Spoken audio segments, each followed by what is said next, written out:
မဲ့နီးကဘာတော့ဆိုလို့လူတိုင်းမကောင်းမှုအကုသိုလ်လုပ်မိတယ်ဆိုတော့ချင်းလေးတွေကြိုးလေးတွေကစပြီးတော့တတ်မိတယ်ဆိုတော့ပါဏာတိပါဒကလှုပ်တယ်ဆို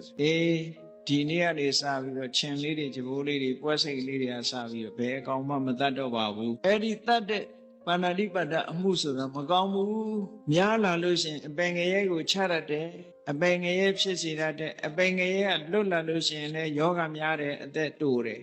လူကရောက်လာတဲ့လူတွေကြည့်လေငယ်ငယ်လေးတွေဆေးကန်းသွားနေရတဲ့လူတွေရှိတာပဲငယ်လေးတွေကယောဂနဲ့တချို့မြပေါက်စားလေးနဲ့ဟိုယောဂပါလာရှင်းတော့ကဆိုအသက်ကြီးမှသွေးတိုးတို့ဘာလို့ဖြစ်တယ်ဆိုတော့အခုငယ်ငယ်လေးနဲ့သွေးတိုးတွေလည်းပြည့်အဲ့တော့ယောဂဆိုတာအကုသိုလ်မှုပြုလာတဲ့ပုဂ္ဂိုလ်ကငယ်ငယ်တည်းကကိုယောဂများလာတယ်ပြီးတော့လည်းအသက်လည်းတိုးတယ်ဟောပါဏာတိပါဒအမှုကမကောင်းဘူးလို့သိလာတဲ့အခါမှာဒီကံတရားကလွတ်မြောက်ချင်လို့ရှိရင်ဘယ်လိုလုပ်ရမလဲသူမှပဲတတ္တဝါအသက်တတ်တာမကောင်းဘူး